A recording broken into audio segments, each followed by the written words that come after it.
All right, we're going to do the exposing the gambling epidemic from the rise of gambling that's taking place. One of the issues that I obviously yell about quite a bit. Let's take a look. Has changed. It used to be you'd lose your money on slots in Vegas, but today, not only can you do that, you can also bet on your favorite sports team, on the opening coin toss, on this individual pitch, or on all three in a parlay. You can do it from your phone, your tablet, your Apple Watch. You don't just have to gamble on sports. You can gamble on esports, on video game items, on slots with those items. You can do it in Roblox or on regular stocks, on meme stocks, gamble with calls, gamble on earning calls, gamble on calls with earning calls. You can gamble on political events, world events. You can bet if Zelensky's going to wear a suit before July, if Jerome Powell is going to say inflation 50 or 60 times in September. And you don't just have to gamble on that. You can gamble on crypto coins, Trump coin, Dogecoin, Fartcoin. You can gamble on the champion of Fartcoin coin, and you can gamble on any of the posts the champion of Fartcoin has ever made on whether they will become popular or not. And if none of that's your cup of tea, you can also just gamble directly within your banking app on a game of roulette, like a gentleman. And don't even get me started on the ads. If you turn on sports, esports, podcasts, not even my favorite political show is safe. Shout out to Prize Picks, the best app to fire on sports in the game. You will be bombarded with gambling ads by every famous person you've ever heard of. DraftKings. DraftKings Sportsbook. DraftKings Sportsbook. Uh-oh. How did we get here? And is it a good thing that we're turning every spare moment of our lives into a game of chance? I'm betting no.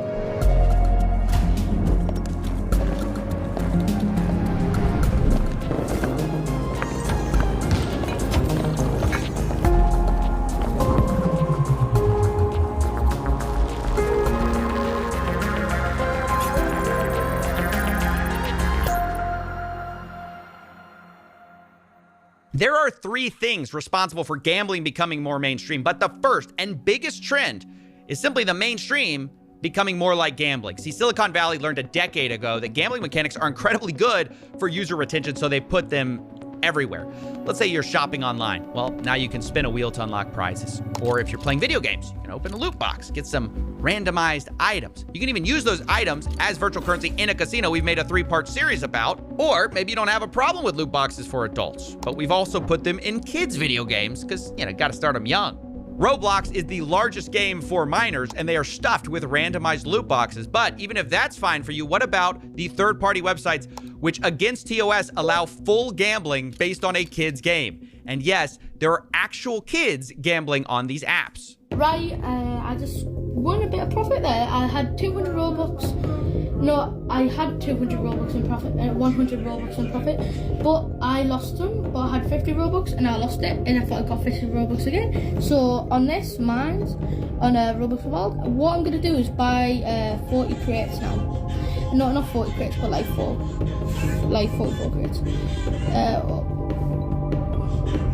Yeah, looks good. Let's go.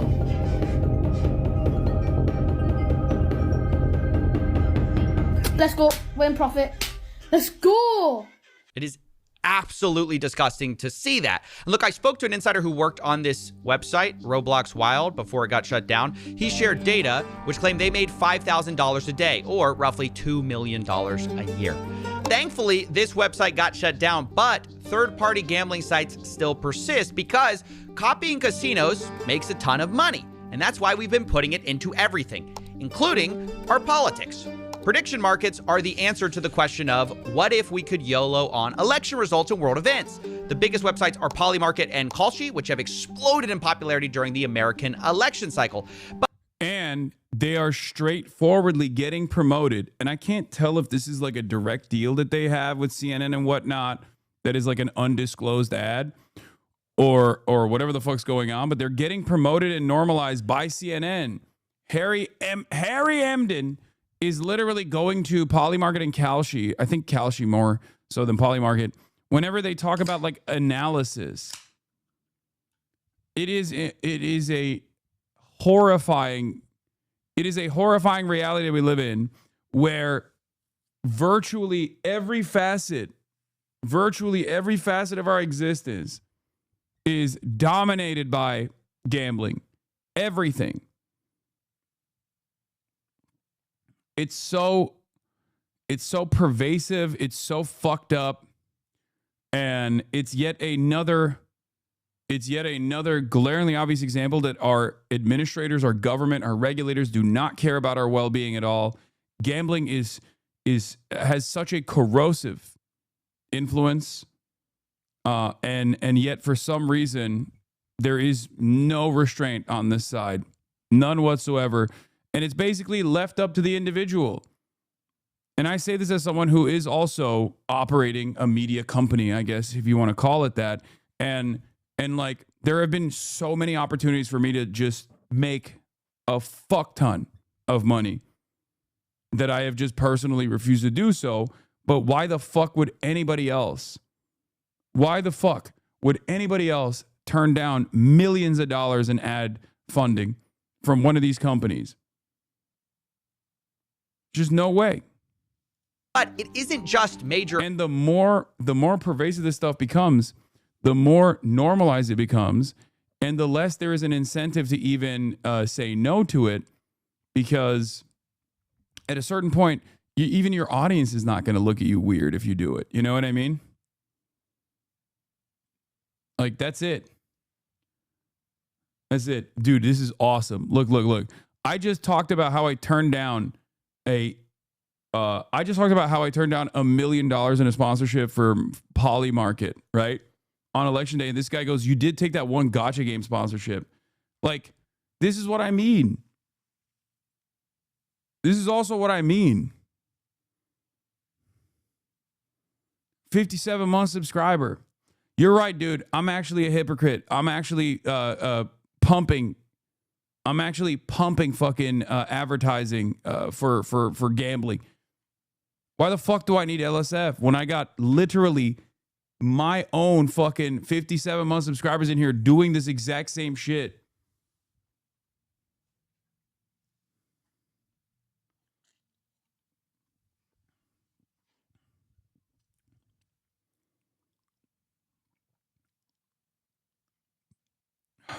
Yes, I do take video game sponsorships.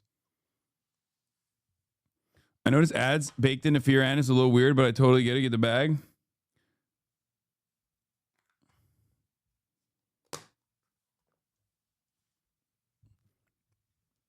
Honest question, isn't stocks just gambling too? Yes, but I'm not even going to get into that.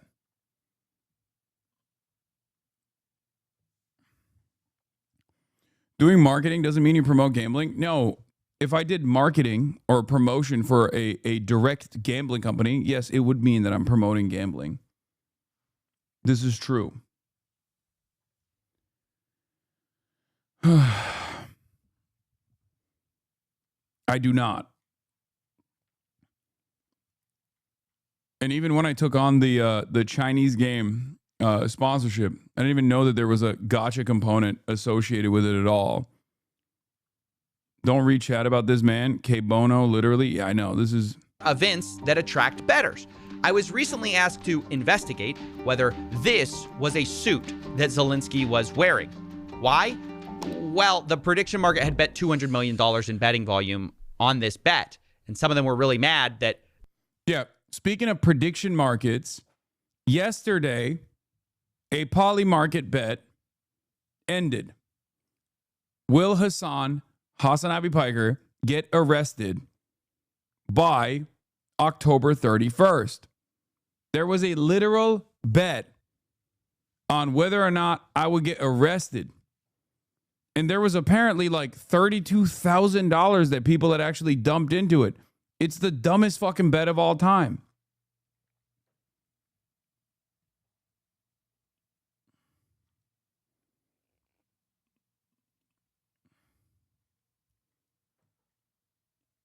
Wait, are you playing? This was serious? Yes, that was a real fucking bet. I mean, the odds were obviously not in favor of it, but please behave. I got 200K riding on you until 2027.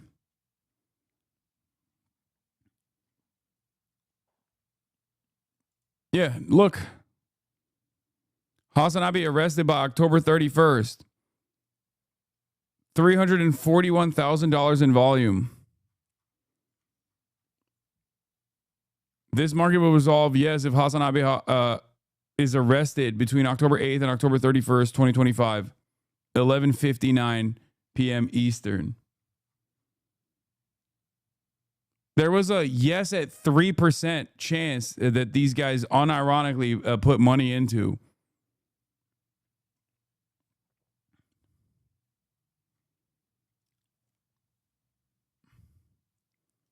What the fuck are we doing? What is this? Imagine the dopamine hit from being right and making the money. One can hope.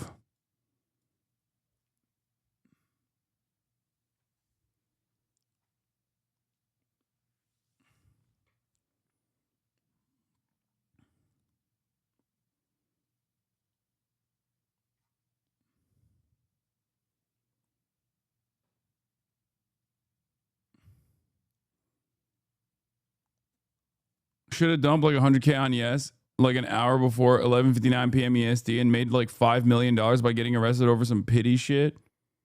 Yeah. I'm so mad I was trying to win something, but you didn't get arrested, shaking my damn head.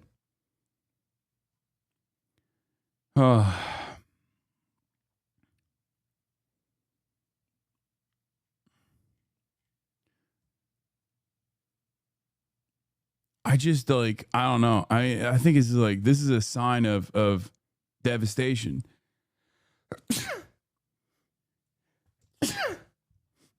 I think this is bad. I think this is bad. Okay? Controversial opinion. I think this level of gambling is bad. They decided, no, this is not a suit, I guess. Whether you think it is or not, the volume of betting here is insane. And one reason for that is because these companies are exploiting loopholes that allow betting even in states where normal gambling is illegal. Because these companies say they're not a casino, so they don't fall under the same rules, which is why instead of having to be 21, you can now gamble at 18 on prediction markets. And while there have been legal challenges to this, both of the major companies, Kalshi and Polymarket, have recently brought on the president's son as an advisor, making it hard to see how they're gonna be meaningfully regulated. Meanwhile, all the major betting apps are busy launching their own prediction market copycats to get around the same weak rules that we still have regarding betting. And don't even get me started on the other loopholes that are out there. Have you ever heard of the TikTok of sports wagering? This is Cheddar. We're building the TikTok of sports wagering. Legal in 20 more states than DraftKings. Accessible for 18 to 21-year-olds. Live, in-game, micro betting. Swipe to predict every moment of every play. I'm going to stop you right there. If you missed it, Cheddar is a new startup trying to combine DraftKings, TikTok, and Tinder features into one app. And one of the things they brag about is they're allowing 18 to 21-year-olds as a competitive edge. Guys, can you believe the untapped market of teenagers for gambling? Now, to be fair, Cheddar has not launched yet, but this is obviously the future we're heading towards, turning everything into a maximally... Dude. Everything is dog shit. Cost of living is exploding. People can't even dream of a better future. And then these different platforms are basically saying, oh, by sheer virtue of luck, you can potentially get some disposable income. That's what they're selling you, right? And it's also a deeply addictive version of entertainment. And they're increasingly gamifying and I guess turning into gambling every single facet of existence. And not a single person thinks this is bad. Like, I am not guided by religious morality in any way, shape, or form. Okay? I have my own vices. I also enjoy gambling on my own time. Every now and then I do it. But I think there needs to be severe restrictions and severe regulations around this sort of stuff. And I also can't understand how people don't look at this and go, this is cyberpunk. Like, this is the future dystopia that we envisioned. It might even be worse because we don't even have the cool technological advancements. All of the advancements are about extracting what remains in your fucking wallet at the end of the month. Or saddling you with even more debt. Selling you a dream that you could potentially prosper, knowing full well that you never will, and you will just have a lifelong crippling addiction. It's so devastating. I can't imagine the harm this causes on developing brains as to just be around most drugs. Plus, it ruins your credit. Yeah.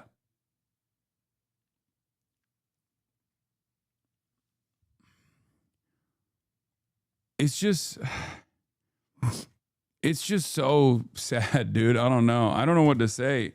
And I feel like I feel so lonely criticizing this stuff too. I'm glad that CoffeeZilla made this video, but like by and large, because a lot of the guys that are in the sphere of entertainment that we're in only simply care about like making money, you can't really even have a conversation about this sort of stuff and be like, yo, don't you think this is bad?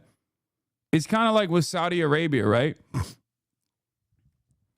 Like, I told people not to take the Kingdom of Saudi Arabia money, and they were dropping fat bags a couple years prior. And I explained to them why it's bad.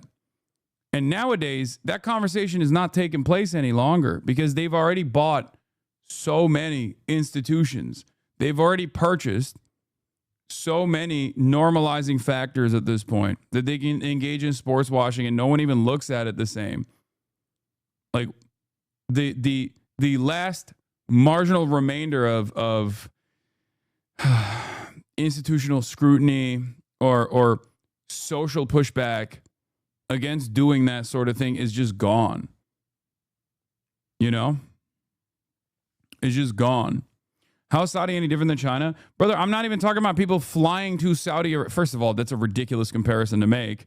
And secondly, how Saudi Arabia any different than America is a better comparison than China in this circumstance. And secondly, there's a difference between getting money directly from the Kingdom of Saudi Arabia to promote the Kingdom of Saudi Arabia and like whitewash a lot of the fuck shit that they do, as opposed to literally just going to Saudi Arabia on your own volition if you want to do so. Okay? But it's that kind of thought terminating, hypocrisy fishing, stupid ass counterpoint that also allows people to feel comfortable about this as well.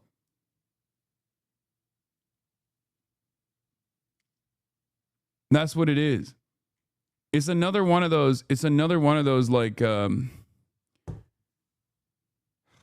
don't know. It's just that everything sucks. I don't know how else to broach the subject here. But yeah, it took around like half of a decade for Saudi Arabia to overcome the scrutiny that they were receiving.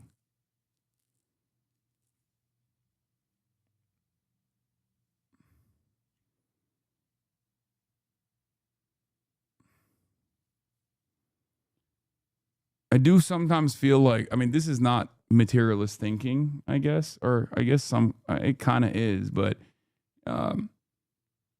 capitalism does have a tendency to erode whatever moral compass we must even have, because when everything is directed towards getting the bag, when everyone is primarily focused on getting the bag, it's like no amount of fuck shit that you do, no amount of harm you cause is unjustifiable, because it's like,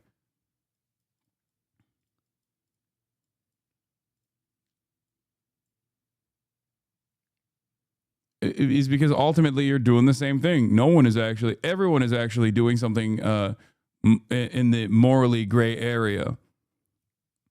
And there is some truth to that, for the record. There is some truth to that, because obviously there's no ethical consumption under capitalism, right? However, like, you should still try to do your very best, right? You should still try to do your very best. That's what I advocate for, at the very least. Like, if you see someone trying their very best in spite of the odds, like, you should support that person. And yet, I feel like we do see people trying their very best under these current circumstances, and we think that those guys are fucking weird. Those guys are somehow cynically doing this to promote themselves, that they're lording over their sense of morality over us, the unwashed masses who have to make ends meet. And there is this like very weird, immediate negative reaction towards people who just go, we must improve society somewhat. I see that so much, even within the working class.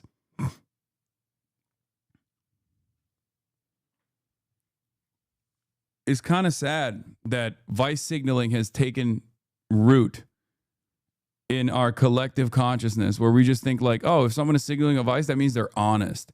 They're a real one. They're free. Just like me. It's very deep cynicism. You know?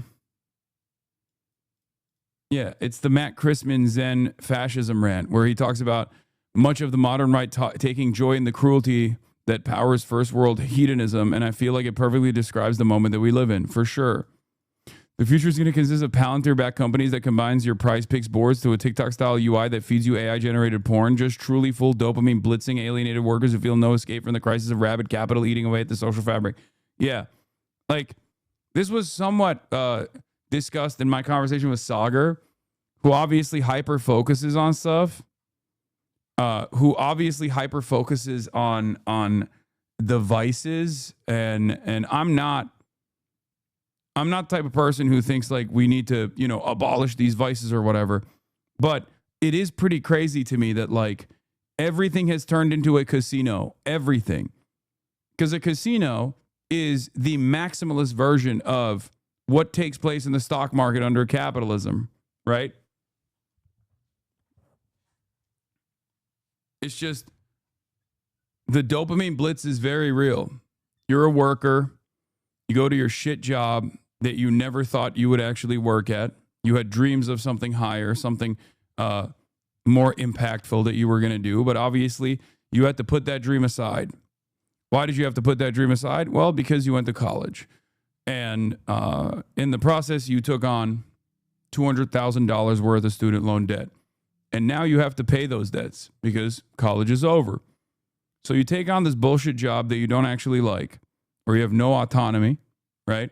And you are losing your sense of purpose in the world. Part of the reason why you're taking on this job, aside from paying that student loan debt, is so that you can have a roof over your head. 50% of your salary is directly going to your landlord, okay? And you have no control over that process either. You have no assurances that your rent might not just skyrocket at any given moment once your contract is up. So you just go to work, okay? And then maybe you have a little bit of time for yourself on the weekend. And in the little bit of time that you have on the weekend for yourself, you want to max out on the fun. And there is an endless, vast network of porn and gambling, and maybe some drugs as well on the side. You don't have to fly out to Las Vegas to consume this stuff. You don't have to fly out to Las Vegas to enjoy these things. You can now do it from your phone. It's in your pocket at all times. The very same device that allows your boss to basically control you after your workplace, to demand things from you, to improve your productivity, even outside of work hours, is also the very same device that you rely on to max out on your dopamine receptors and fry them. Everything's computer, everything's casino. Boring, been there, done that. Boring, stay at home and read the Bible. I mean, that's another fucking opiate, but we're not going to get into that. It's just slowly but surely, you lose autonomy. You lose control over your life when you think you have control over your life. The reason why you do the gambling stuff is because you think maybe one day I'll hit it big. Maybe I'll hit it big in the short term so I can have a little bit more disposable income. Because that's usually the entry point, right?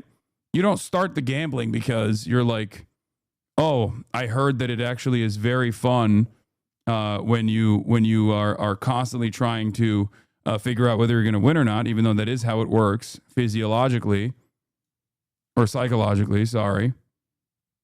It's the anticipation that is giving you the rush of adrenaline.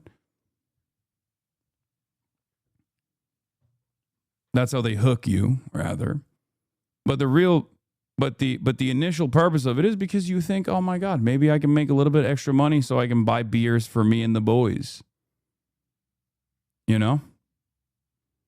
And that's what it is. Have you never gambled? If so, did you enjoy it or hate it? No, I gamble from time to time. I have a very strict process for how I do it. But I do it at a casino. I do it in Las Vegas. Okay? And before you say, oh, well, you're rich, so you can do it in Las Vegas, I have to do it at home on my phone. First of all, I can also still do it at home on my phone, regardless of my current financial status. And I was doing it when I was broke, too. I do not engage in sports betting, no. And the reasons for why I don't engage in sports betting is because I'm not interested in it. I'd be shaming my friends that gamble and call them parlay goblins. That's actually a good take. It's a commodification of hope when employment and income is disappearing. Yeah. The strict process? What's my strict process? Ask Yahya Sinmore.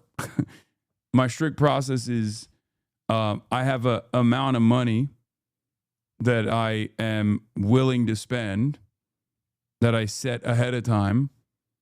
And obviously in my current situation as someone who's like an influencer and whatnot, like I get comps in general. So I adjust the comps to however much I'm willing to spend.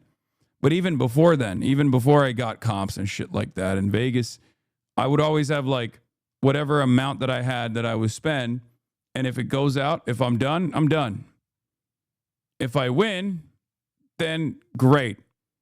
If I don't win, then I don't feel too bad because I was like, this is money that I'm basically lighting on fire anyway ahead of time. That's my method.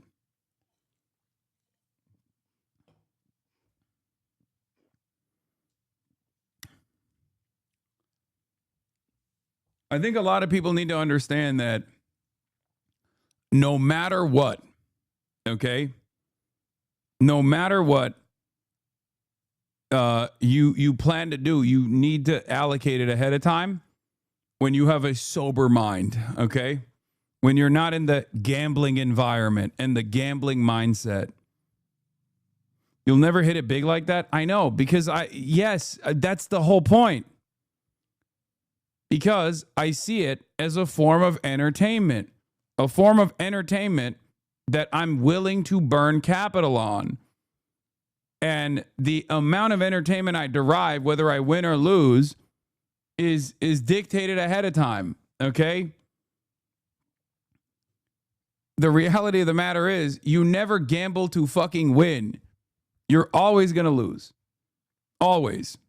Unless you own the casino. And even then, you can still lose if you're Donald Trump, who bankrupted a fucking casino, which is crazy. Addictive gambling product. It's sports wagering with the pace of a slot machine. Yeah. Isn't that the most dystopian thing you've ever heard? We're trying to turn sports betting into... What does this sound think of CoffeeZilla? He is my GOAT. Undisputed champion. To slot machines. I mean, the funny thing is this whole product is built around yet another loophole called a sweepstakes casino. And that's how do you wrestle being pro-sex worker in a system that uses sex workers in the most vicious ways to hook the working class into remaining servile? It's the exact same principle that I have for gambling. I'm not in favor of the abolition of gambling. I'm in favor of heavily regulating gambling.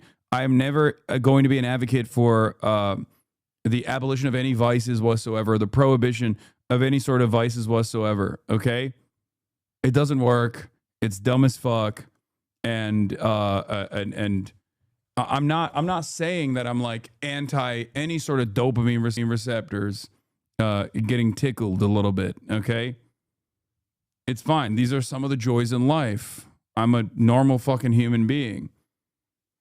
I'm saying that if left unchecked, this is what you get. This has always been my attitude.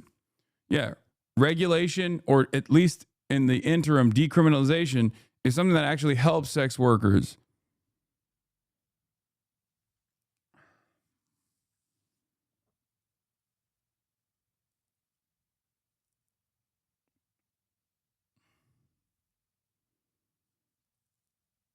The issue is that there is, due to a lot of strict criminalization around this stuff, there is a tremendous amount of not just regular exploitation that you see in the normal workforce under capitalism, but horrifying crimes that take place, okay, where consent is destroyed in the process. Sex trafficking or violating people's consent beyond the point that they are comfortable with. It's just horrifying. That's what happens in sex work, and which is part of the reason why the conversation always falls apart, because people go, well, that's like you're in favor of sex trafficking. No, I'm not. It's precisely the opposite, actually.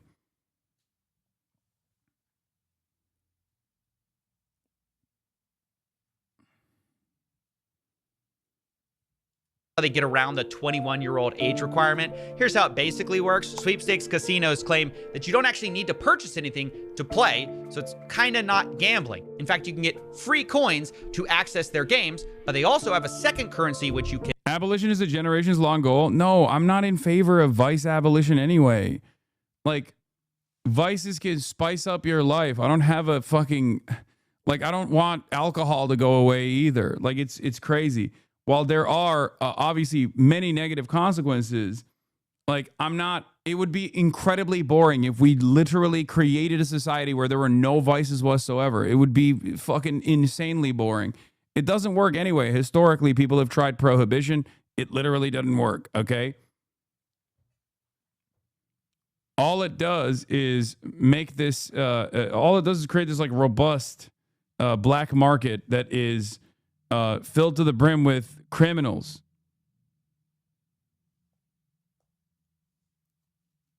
Bro hates fun. He's a leftist. No, I'm a pro-fun leftist. That's probably my number one difference from the way leftists present themselves online, I would say. The point is so those vices are not like the addictive vices are not life destroying, okay, or significantly life altering. The point is to improve material conditions so much so that like it doesn't matter, where you can just do it for fun.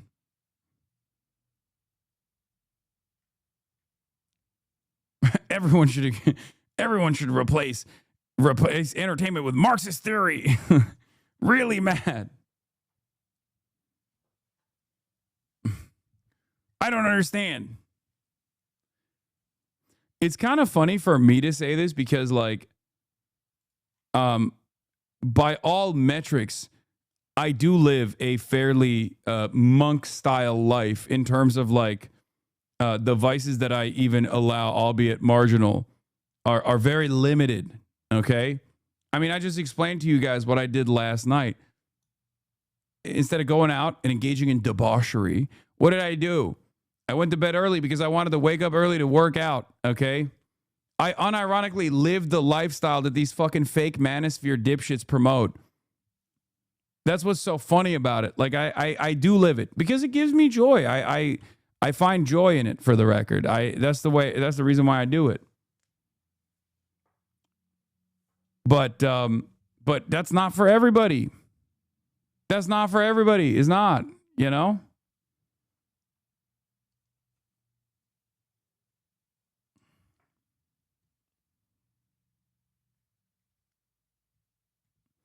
I'm a years-long YouTube watcher, newer chatter. I just saw your stuff about Omar Fateh and just wanted to let you know you helped radicalize me, and I've knocked on 2,000 doors for Fateh in the last months. It's exciting here, and he has a chance. Minnesotans, please come help us door knock. Thanks for covering the race. Hell yeah. Thank you for your work. Buy. Well, not buy. You get it for free when you buy the worthless coins. For example, their website says if you buy 100 cheddar coins, you get 5 bonus cheddar cash. And that's usually what you can gamble with and redeem for real money. This is actually how Stake US works. If you didn't know, Stake International is one of the world's largest casinos, but they aren't allowed here in the United States. So they have an American arm, which is a sweepstakes casino, which has gold coins and stake cash. One Redditor explains how the loophole really works. Quote, one stake cash is one USD. They only use gold coins because they need to say that you aren't gambling with real money to stay open in the US. Except, of course, you are actually gambling with real money. They just have a virtual currency workaround, which basically everyone has figured out.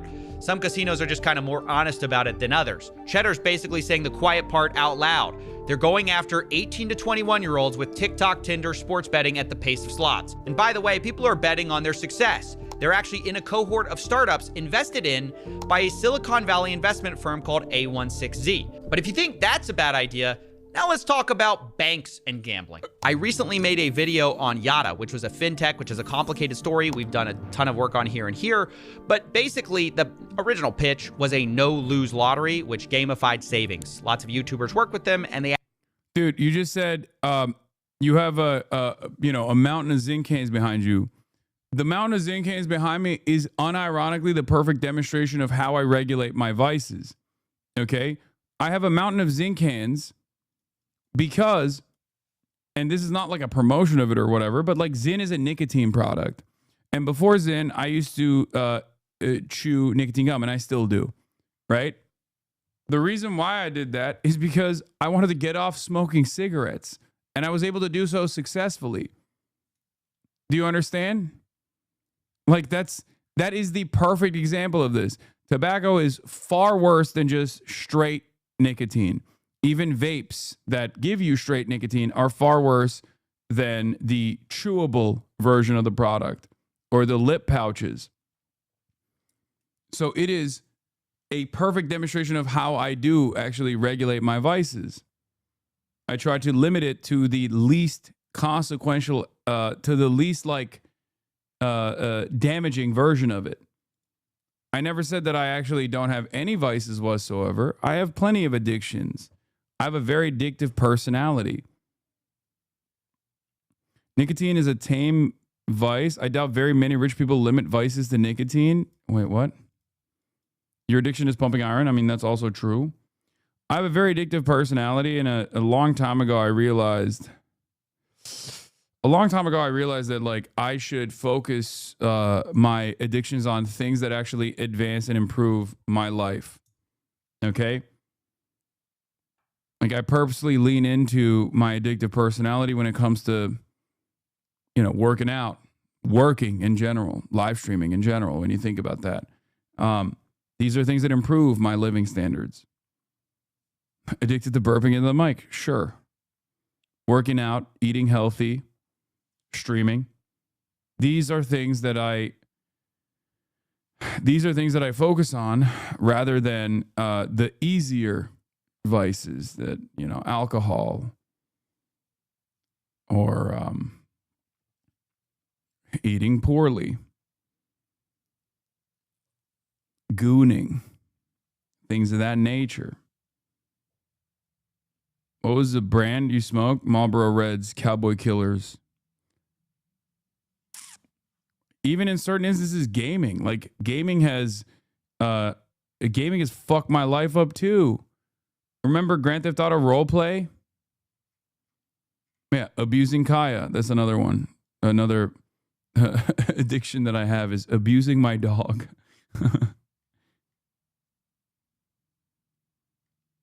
Acted like a bank, at least at first, until they switched their new business model to be about allowing you to gamble inside the app and lose money, essentially becoming a casino within what is essentially a bank account. Now, I should actually note that Yada recently shut down the banking side and have fully focused on the sweepstakes casino part. I guess it's a more profitable business, but it's a sign of the times that everyone is moving their app more towards gambling, and finance is going the same way. On August 19, 2025, the investing app Robinhood announced they are bringing sports betting prediction markets to their app. In the announcement, the vice president of Robinhood claimed sports betting was a, quote, no-brainer, as we aim to make Robinhood a one-stop shop for all your investing and trading needs. Yeah. What is a better investment than sports betting? Oh my God.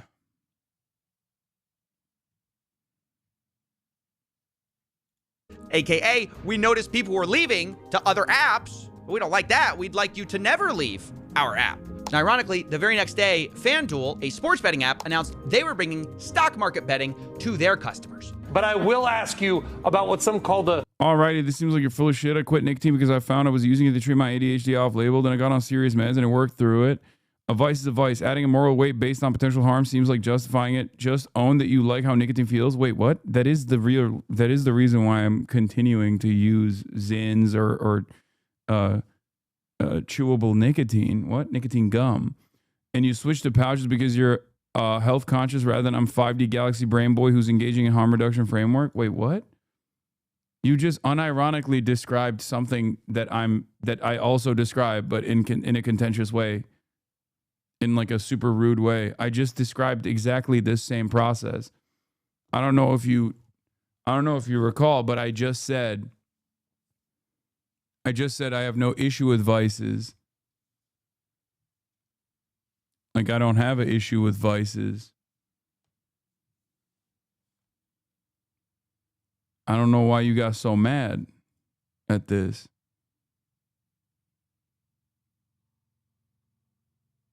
And while there is still harm, there is still a trade-off to consuming nicotine products. The trade-off is far less consequential and far less bad than just straight up blasting cigs. I wasn't trying to say that I'm morally superior in any way, shape, or form.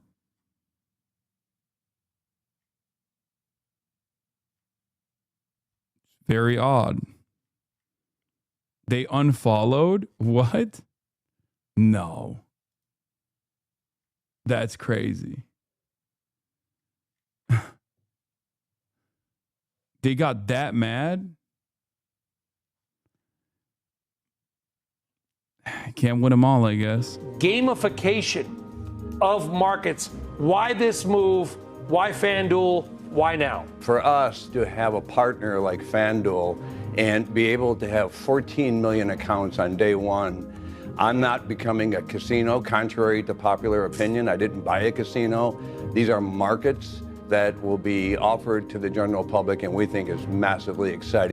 I've been in the meme coins and crypto space. It's always the influencers that make the money and the retailers and that get the short end of the stick. I'd stick to options due to liquidity. At least you don't get gape. Yeah, he's still here. He didn't unfollow. Okay. What it could do. And you couldn't have a more perfect image of how finance is embracing the casinos and vice versa. Actually, correction, you can have a more perfect image because after I wrote this, the New York Stock Exchange's owner invested $2 billion into Polymarket. So actually, this is the perfect image of where we are. And a result is a lot of young people now see the stock market as kind of more like a betting market. The most popular group on Reddit is personal. Okay. I'm going to be honest. The stock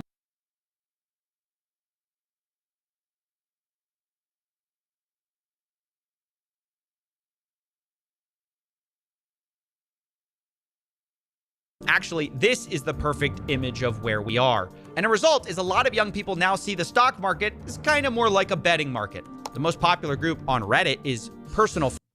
Okay. I'm going to be honest. The stock market is kind of like the betting market. It always has been. It's not. I mean, it is. Especially sports betting, where there is fundamentals that you can apply, even though ultimately probability is still going to dictate the outcome. There are still fundamentals that you can lean into.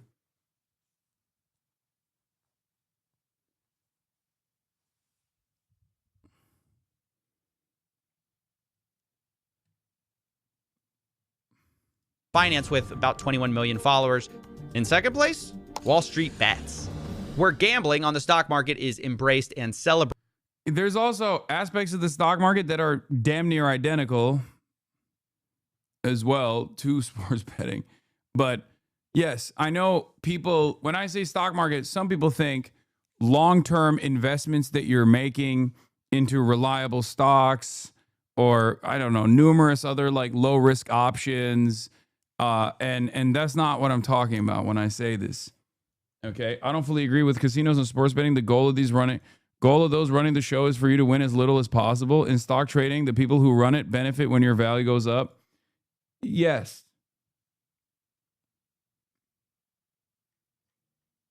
I don't think low risk at all. No, there are lower risk investments as opposed to higher risk investments.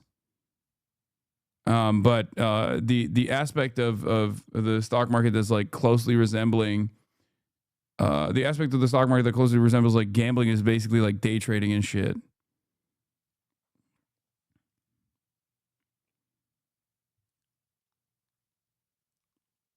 But also you're thinking of like blue chip, parking some of the money that you have into a lower risk fund that you're never going to take anything out of. Like that's not, that's there is still an aspect of probability there, but it's far, far different than, just putting money on red.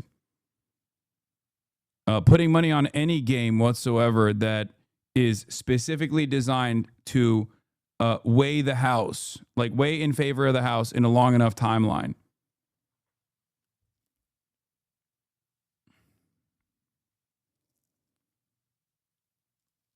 It grew the most during the meme stock craze of 2020, which shifted how some people thought about investing. Instead of being driven by earnings, prices, or fundamentals, people gambled on memes, attention, and vibes. People are chasing bigger returns and taking on bigger risks to do so. One measure of this is the amount of debt people are taking out to invest. Margin debt is at an all-time high of $1 trillion, which even on an inflation-adjusted basis is near all-time highs and up 5x over the last few decades. Not only that, the rapid growth of zero-day options by retail traders is also a telltale sign. It's grown 5x in volume over 5 years, showing that people are trying to gamble more. Zero-day options are the stock trader equivalent of red or black at the casino. Fast action, massive wins or losses on a single day. But if the stock market is America's casino, then meme coins are basically the back alley bookie who will break your legs. Bigger price swings, faster action. Meme coins are even more degenerate. Okay, this is a perfect example. Dude, I should have just kept the video playing. He just described it perfectly. Than meme stocks and pump and dump usually within a single day.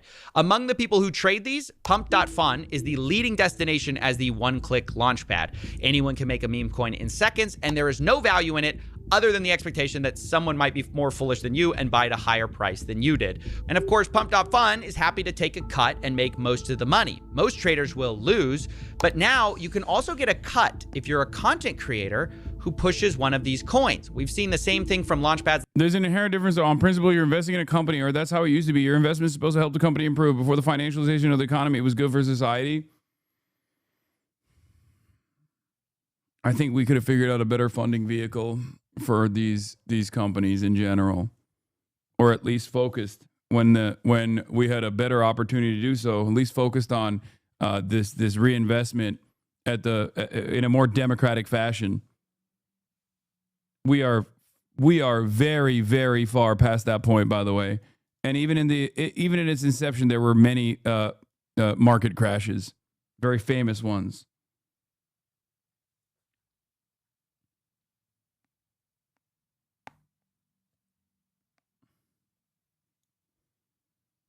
But we're so far removed from that point. I mean, normal things that happen with companies nowadays that you can literally see with your own two eyes that actually improve the fucking the stock value of a company, like the value of a company that genuinely is harmful to the economy. It happens all the time. Whether it be stock buybacks or whether it be fucking mergers and acquisitions and the subsequent layoffs that come about it. Like, there are so many examples where, like, well, stock performance is doing great, but overall, the consequences for the real economy, the economy that you actually live in, is devastating.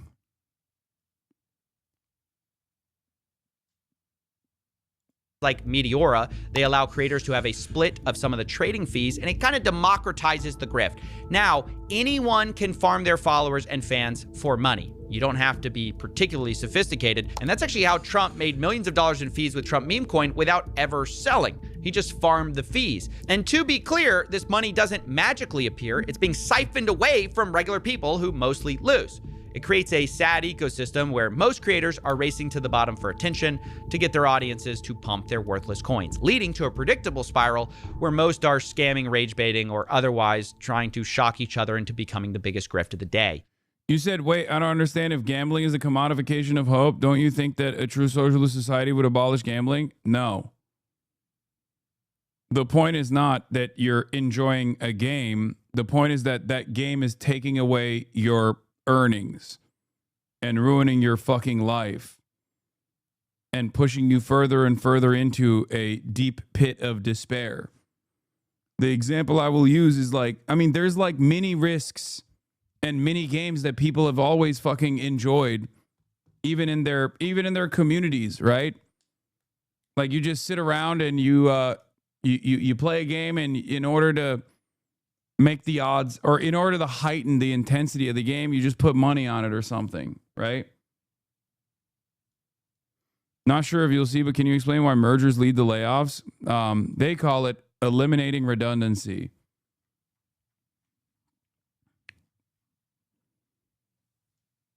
Once a merger takes place, now you got two people from two separate companies doing the same job. Usually, one of those guys needs to go.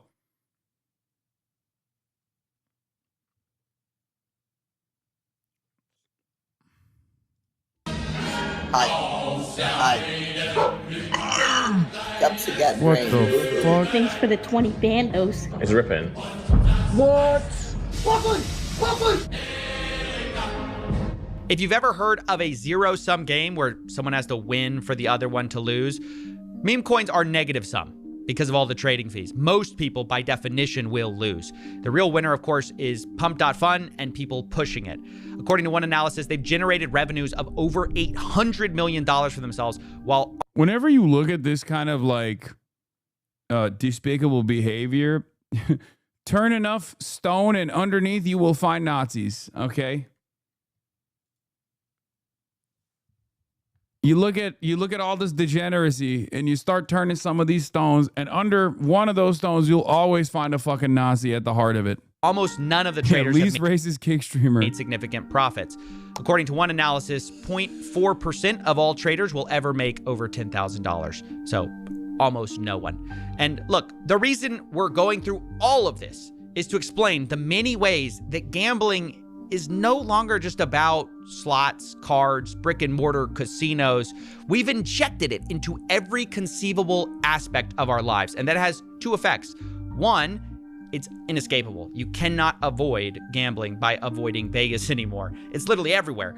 And then two, it's also harder to understand and study because most researchers are studying like casinos, sports betting, but so much of gambling is not that anymore. So as we get to the numbers of this stuff, remember, everything's going to be an undercount.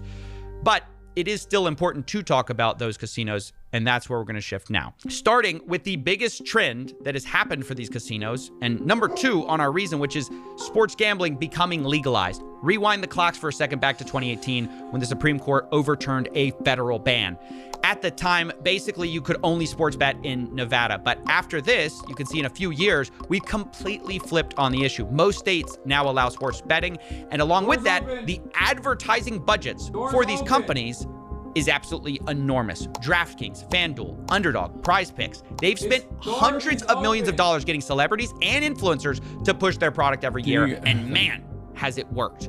As I'm writing this, the #1 sports app on the App Store is not sports. It's not ESPN. ESPN and the NFL are second and third. The #1 sports app is actually DraftKings. And in the top 10, half of those apps are sports betting, which is insane. There are two reasons for this. Obviously, one, hundreds of millions in advertising, but the second is what are called inducements, which is when these apps will incentivize players to download them and place a bet, sometimes literally offering what seems like free money. It's got an NFL offer. Don't play with me. We just turned $5 into $150 in bonus bets. New customers bet $5, get $300 in bonus bets if you win. New customers get risk-free bets up to $2,000. Now look, the reason casinos do this is kind of obvious. If they can make you place one bet they're more likely to place the second, third, and 100th. But even setting aside the fine print of these weird offers, does it not strike anyone else as weird that we're allowing gambling companies to give away free stuff? Imagine the cigarette industry told you, buy your first pack, get 50 free packs free to get you started. Imagine. Yeah, I mean, first hit is free, baby. That's the drug dealer. That is quite literally the drug dealer method. Something to consider. I wonder why. Yeah. Budweiser said, shotgun one, they'll send you a case for fun. It's insane. And yet, that's exactly what these sports betting apps are doing. It's the lifeblood of how they get new players. And once you're in, these apps will also cater to their biggest players, biggest losers, called VIPs. They will send them gifts as they spend their life savings. And there have been multiple lawsuits actually about this. And to make it worse, if you do the opposite and you actually win too much on these apps, they will try to limit your betting, as one investigation found. If you show any real ability to effectively handicap a game and beat the sportsbook, they will limit your bets and essentially kick you out of the sportsbook. They will not let you win. Can you talk to me a little bit about how sportsbooks treat you once you start winning? They don't want to accept your bets. Yeah, it turns out the casinos actually hate the exact player that's featured in all of their advertisements, the guy who actually wins too much money. Which is actually so crooked when you think about it, that if you're one of the few people who achieves what they're promoting, they actually don't want you. Now, as I was writing this story, another massive scandal actually broke in the sports betting world, which is even more corrupt than not allowing winners. But as you now know, individuals such as Chauncey Billups, Damon Jones, and Terry Rozier were taken into custody today. Former, current NBA players and coaches. What you don't know is that this is an illegal gambling operation and sports rigging operation that spanned the course of years. That's right. The FBI just exposed a massive sports rigging scheme that was using these apps to win money on rigged basketball games. One example of this was March 23rd, 2023, when an NBA player, Terry Rozier, told a friend ahead of time that he was going to go out early on a foot injury. And so that night, $200,000 in bets were placed on his underperformance because no one else knew that he was injured. And a few minutes after Terry kind of limping around, he left the game and the bets paid off. A few days later, Terry Rozier and his friend allegedly counted the money at his house from the fraudulent wagering scheme. And this was one of several rigged games the FBI alleged, but the media was quick to point out this isn't even the first time someone was caught doing something like this. Jonte Porter, who played for the Toronto Raptors, has already pled guilty. He's already pled guilty. He's awaiting sentencing for doing just what Rozier and Jones are accused of. So this train has already left the station, Laura. And I have to tell you, when Jeff Teague, NBA player, says, oh, there's betting everywhere, it is everywhere. I've done ads for DraftKings. LeBron James has done ads for DraftKings. In fact, ESPN, when they were reporting this story this morning, they're having programming, people talking just like you and me, talking about this scandal on the press conference the FBI was giving. And underneath them on the ticker was an ad for ESPN Bet, which is ESPN's own sportsbook. Yeah, the irony of all of this is that the same people who condemn illegal betting going on are simultaneously pushing the sports books, which create the opportunity. And at some point, the producers on ESPN actually noticed it. And see if you can spot the moment they try to fix the sportsbook ad in the corner. You hear a lot about legal sports gambling on this show. The Bussin' Boys, obviously sports gambling is a huge part of what you do, so we put those all out there as a preamble because it might be in the back of people's minds, and we acknowledge that this is a different time and place. However, there is a fine line, not so fine, there is a bold line that obviously has to be drawn. Well, that's a little awkward. You're actually supposed to remove the ad for sports betting before talking about sports rigging. And honestly, we've only hit the tip of the iceberg here because we've since learned these professional leagues are useless at catching this stuff. Turns out the NBA already investigated Terry Rozier before the FBI indictment for that exact game, and they cleared him because the NBA commissioner said there was insufficient evidence. Ultimately concluded that there was insufficient evidence despite that aberrational behavior to move forward. Right. So even with aberrational activity, they had the right game, the right guy, and the NBA couldn't find an... I mean, the more money that goes into sports betting, the more this will be a problem, and the leagues are clearly not equipped to handle it. But people just look the other way because the money's too good. And I want to now address the size of these betting markets because they're absolutely enormous in ways most people don't understand. And to get our heads around it, we're going to look at some survey numbers. One study estimates that 22% of all Americans and almost half of men my age have an online sports betting account. Another estimates that 1 in 4 people have placed a bet on sports and 1 in 5 have placed a bet in the last year. Like with all surveys, there's margins of error here, but the data mostly agrees. Sports betting is very widespread and extremely popular among young men. And for the ones who get addicted, it's financially devastating. One recent study looked at Americans' finances before and after sports betting was legalized by their state. They found that bankruptcy rates rise approximately 10% after legalization. Another paper looked at financial stability, noting that for households that do bet, they spend on average about $720 a year sports betting. And the study found that for every dollar someone deposits for betting, there's a reduction in net investments of just under $1. As people gamble more, they invest less, which means their financial future is worse. Makes sense. But this is especially true of problem gamblers or gambling addicts. To be clear, this is not something that affects all gamblers. Roughly 1% of the world population suffers from this. It's more common among people who bet regularly and bet online. Two of the things that sports gambling encourages. Problem gambling completely obliterates people's finances and affects more than just the gambler, because as they beg, borrow, or steal to continue their addiction, they affect everyone around them. And I do mean steal. Roughly half of gambling addicts will commit a crime, and most of those crimes are to continue gambling, often leading to a spiral where the addict doesn't see a way out, which is why problem gambling has one of the highest suicide rates of any substance addictions. Full stop. I don't get it. You know none of this, man. I didn't say criminalizing is good. I said regulation is good.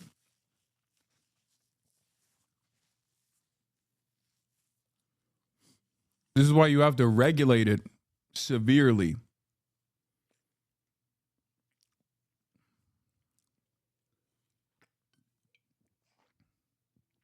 We're doing the opposite. We're allowing it to expand. We're allowing to create a system of ease of access for people to do it wherever they want on the shitter. Matters, right? Yeah. You've tried this before with Roobet, CS2, and it did nothing. Yep. No, literally, I mean nothing. Absolute silence. All the moralizing, the anti-gambling. You're wasting your time. Yeah.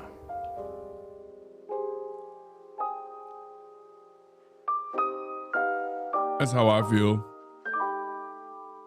Let me tell you a story. A year ago, I was offered $20,000 to do a video by casino. Now, I said no and made a whole series about it, but what I didn't tell you is that later I was offered $1 million to cover my legal fees in an ongoing case. Now, this was offered by a person who said they wanted to remain anonymous, no strings attached, very nice person. They said they wanted to just help out. Sounds great. But then I found out the money was coming from a sports betting company. They were one of the top people, and that's obviously a dilemma for me. I am publicly against gambling, and here this person's kind of privately telling me, well, gambling can pretty much solve all my problems. Pay my legal fees, they're telling me, oh, their company's regulated, it's fine, it's above board. Ultimately, I had to say no. Thank you for the offer, but, in my head, there's no such thing as $1 million, no strings attached. And, obviously, I also can't take $1 million from a sports betting company and then go make a video criticizing sports betting. But it gave me pause and kind of gave me an aha moment that I was missing before, where I started to understand exactly how screwed we. It wasn't entrapment because he probably hadn't done a lot of critical videos on sports betting at the time. Because, for example, I'll tell you right now, there's mad people in Vegas that fucking love my shit because I have taken the task stake.com, right? Why would people in Vegas like that I am very anti-online gambling? Well, because obviously the ready availability of online gambling and unregulated cryptocurrency-based casinos is competition. And the same goes, I'm willing to bet for that guy.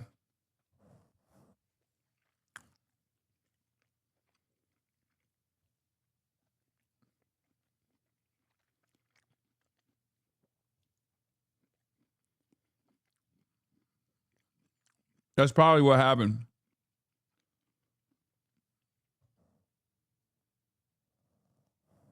And this goes into our third reason gambling is winning. The casual way these casinos can throw around life-changing money for any normal person is why the data will never fix this.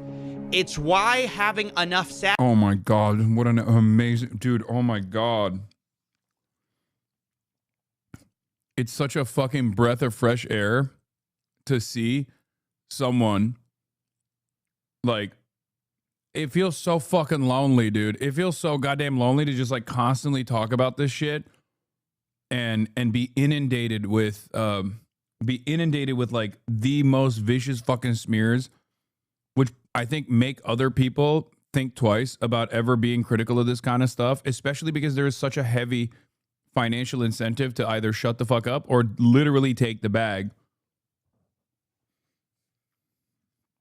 I'm so happy that CoffeeZilla is like is one of those people who is actively speaking out against this, even though there is not even a stigma associated with it any longer. I think like there's not even the social stigma. I feel like there was a social stigma initially, maybe like a decade ago, or especially like 5 years ago or whatnot. But nowadays there is no social stigma associated with it at all. And that's partially because they threw the bag at enough people that they normalized it. That's why I was talking about like Saudi Arabia sports washing.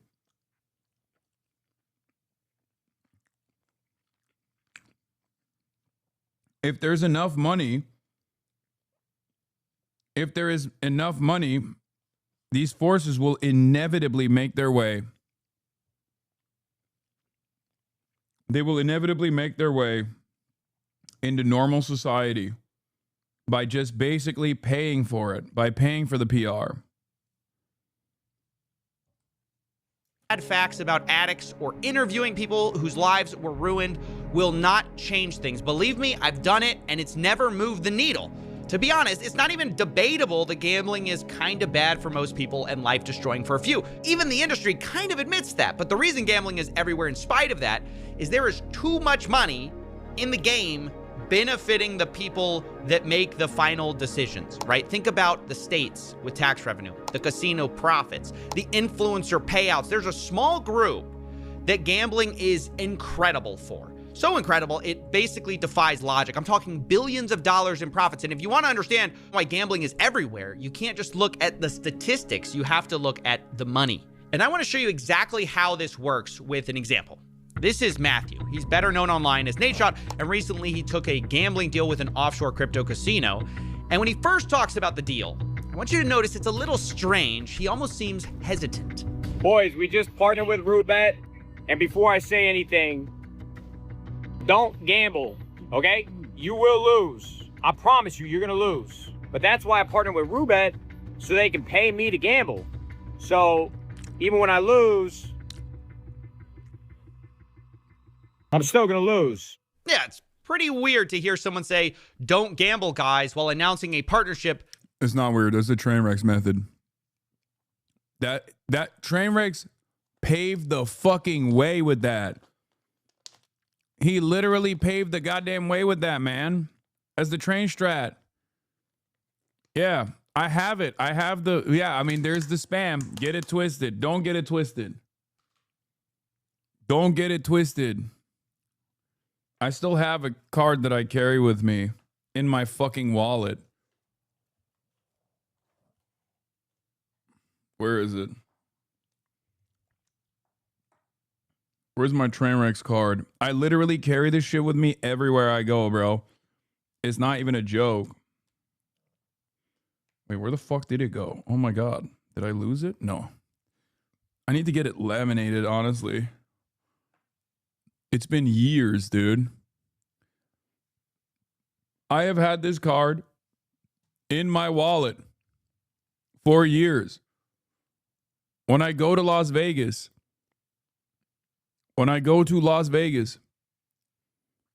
the first time I ever made money at Las Vegas was when I fucking actually tried to do, what is it called?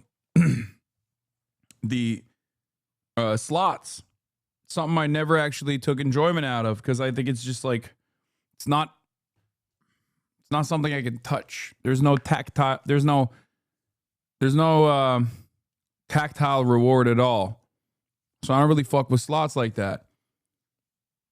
But the only time I've ever made money in Vegas was when I would hit the slots with the Trainwrecks card on top of the button.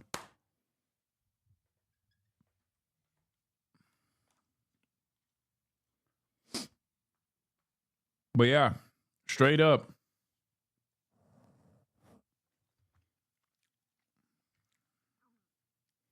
There's colors, sounds, and shit. It's great. Nah, it's not for me. With a gambling company. Nadeshot implies that he may lose money, but in fact, he later admits that it's the most money he's ever been paid.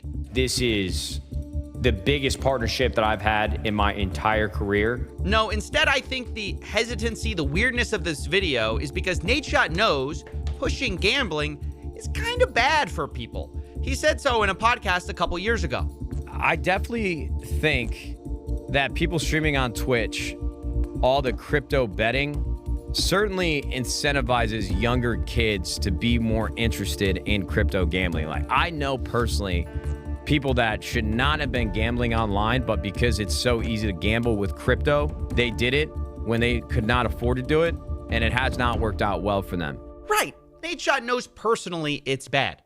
But for the reason why he's doing it anyways, just fast forward 2 minutes in the podcast and we find out, because the host asks, a hypothetical. What if someone offered Nadeshot $100 million to promote gambling? And well, let's just say his tone changed. I ain't turning down $100 million, bro. You got me fucked up, brother. I'll go on there and I will crypto gamble 24/7, dude. At that point, man, it's the parents' fault. Hey, I'm just working over here. You're going to pay me more than LeBron? Brother, I would be lighting up, cash on fire, gambling crypto. I would sell my soul for 100 M's. Are you fucking kidding me, dude? We should clip this. We should send this over to Kate. I won't sleep. I will be your workhorse. You want me to pump blue chews and crypto gambling? I will do it all. You got me fucked up. Them kids, dude. Fuck them kids. Look, I'm just going to say, you can say he's wrong for saying that. He's a bad person for saying that. But the reality is, this is why gambling is winning. The casinos have so much money, they are buying people's souls. Even people who kind of admit gambling's kind of bad. Put enough money on the table, and Nadeshot says, hey, fuck them kids. And by the way, speaking of fucking them kids, let's talk about Drake. W's in the shot. Yep.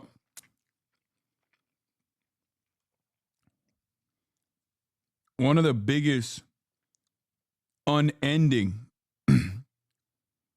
unlimited fucking torrent of mass smears that I have received has come from the company that CoffeeZilla is talking about right now.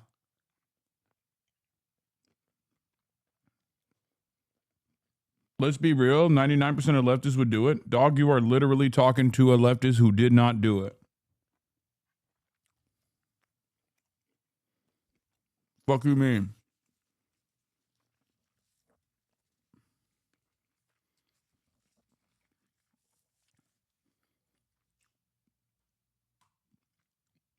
I love that when people go, oh, you're rich already. Dog. Who the fuck do you think the people who take these gambling deals are? You think it's fucking no-name motherfuckers with like 8 people in their audiences? No, it's the top fucking content creators on the platform, dingus. Like, you're literally talking about Drake. The motherfucker has a goddamn actual commercial-sized airplane for himself. XQC Trainwrecks, like, what do you mean? Oh, you're rich already. It's like, yeah, that's the reason. Yeah, because famously, you know what rich people love? Not making more money. You guys are so fucking stupid. Like, what do you mean?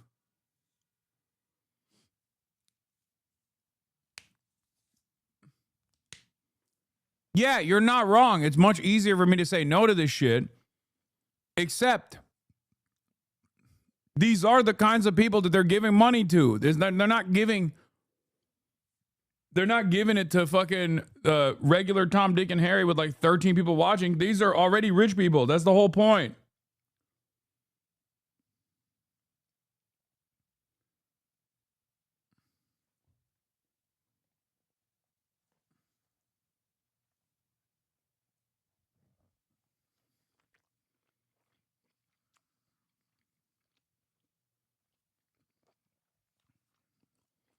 It's so funny because it goes back to the same cynicism that I always talk about.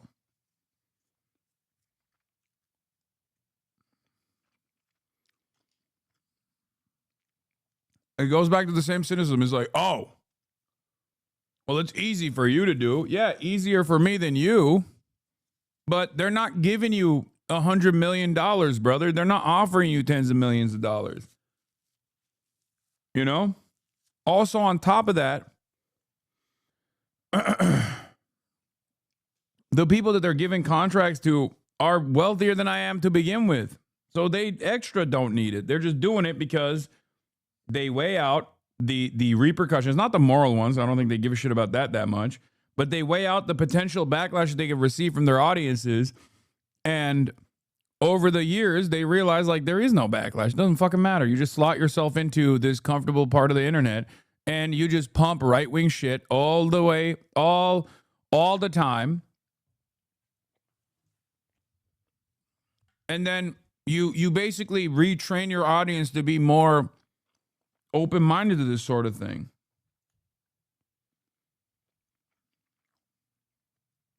You either develop a new one and you get who you can get from your audience, right? You get who you can get from your audience to get on board, and then the rest will come regardless. But you just create like a unbreakable system where like no one will ever give you shit for it because they know you're kind of a piece of shit, right? Like it's fine. There's comfort in that. There's safety in that. And oftentimes just leans into like right-wing politics in general. I'm not talking about Drake in general here, but it's just like,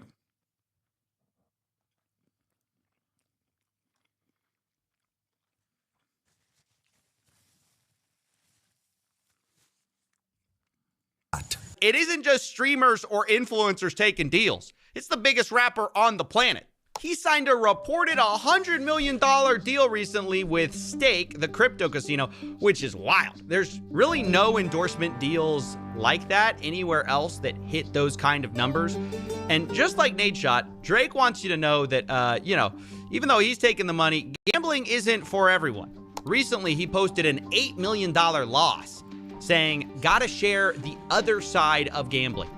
Now, maybe some of you think that's brave, but to me, I see that and go, Drake, that is the only side of gambling for most people. If any normal person lost $8 million, their life is over and their legs are broken. You're the only one with another side to this whole thing. Where, to be clear, that other side is reportedly getting paid $100 million. And to be clear, like, it's a lot of people taking these deals. I'm not trying to single anyone out. You know, let's also take Kevin Hart, right? One of the world's smallest comedians. He pushed his DraftKings. And this one I find really bizarre. Do me a favor, man. Go to the DraftKings app. Look at what I'm betting on. Look at why I'm betting on. Place your bets. All the action is here. DraftKings, Kevin Hart. I'm not even going to ask why Kevin needs you to get on DraftKings and bet. Like, the fact is he's worth a reported $450 million. But the real thing I find so gross about this is that Kevin Hart has gone on podcasts. Well, yeah. I hope the chatter that was saying, oh, easy for you to do, you're rich, realizes that the people that get the fucking big bucks are even far richer than I ever could be. Big dog.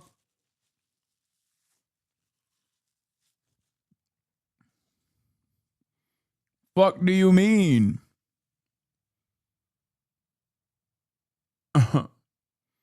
Bro, if you were about to go to New York City election, why the fuck did you come back to LA for a couple days? Privilege much? Shaking my head. And talked about the need for financial literacy. You know, he talked about this on Joe Rogan. The biggest problem within our community is knowledge. We don't know. Debt is welcomed because it's celebrated. That's all we know. The knowledge isn't given. So it's not till you obtain that knowledge and understanding that you go, oh, this is why you put money up. This is how you increase versus decrease. Oh, this is how you earn on your money. Oh, wow. I can gain wealth by investing in what? The stock world is what?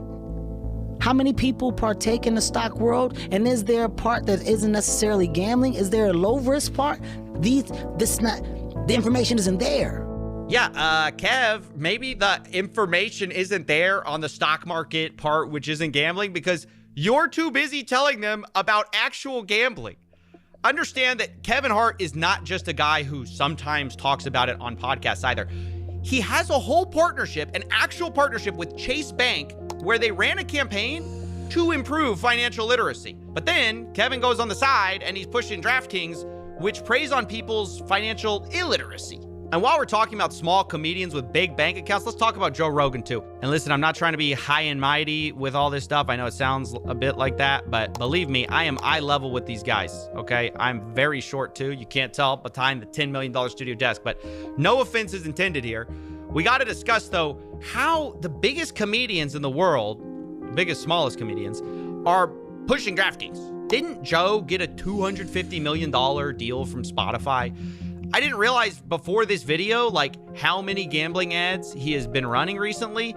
In the month of September alone, there were 11 DraftKings ads in 14 videos. And with Joe especially, it's weird because he's the guy who rants against big pharma's manipulative advertising. If you can advertise, you can. Like, I'll be honest, like, the only exception that I give to situations like this is if you're, like, directly in the, if you're, like, an up-and-comer, or if you're directly in, like, the commentary sphere of the sports side, where, like, you have to sit in front of a fucking studio that has the DraftKings logo in front of it, or ESPN sports betting logo in front of it, and you just don't have any control over it, right? Obviously, Joe Rogan is a little bit different.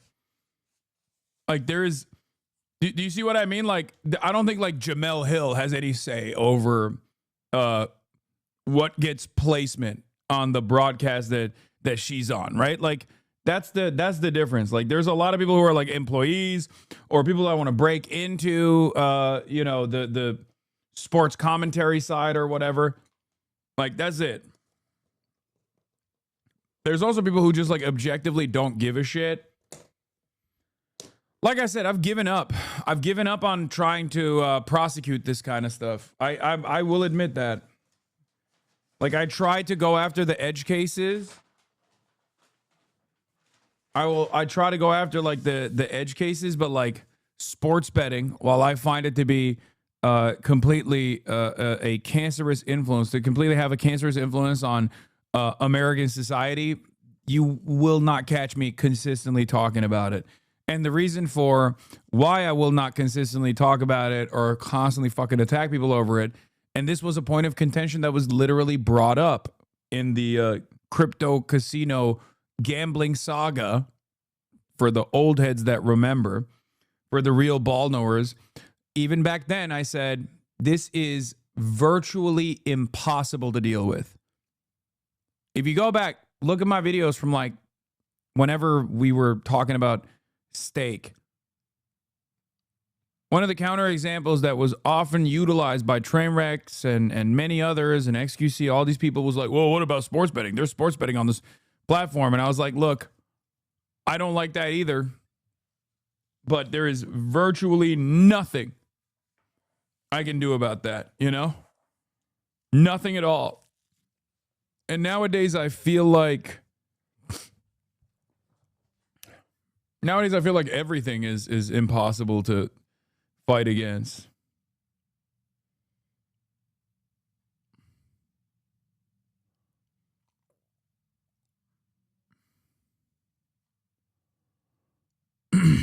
And manipulate people and change their opinion based on theatrics. So many.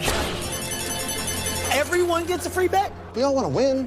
Hey, let's win together. You know what to do. You have music and people dancing and holding hands and spinning around in a wheat field. Like, that is so manipulative. And we are subject to manipulation. And when it's something that is so important, like making critical health decisions. There's so many of these commercials. Like, I mean, it's so funny because this is one of those weird things where Joe Rogan is not wrong, both in the principle of advertising and propaganda, and specifically as it pertains to brand drugs, right? Not generics, but like recognizable brand name drugs. Except the reason why he's shitting on the drug advertisement is because he's like anti-medicine. You know what I mean? Like,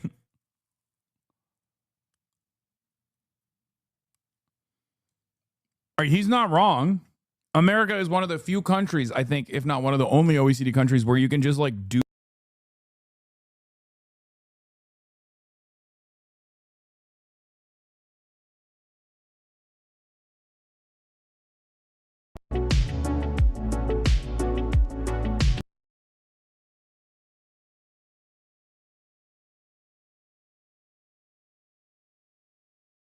countries, I think, if not one of the only OECD countries where you can just like do ads for drugs in general, because all these other countries have some semblance of socialized medicine, and therefore you do mass purchases. The government mass purchases the drugs, and pharmacare is either largely regulated or entirely in the hands of the government.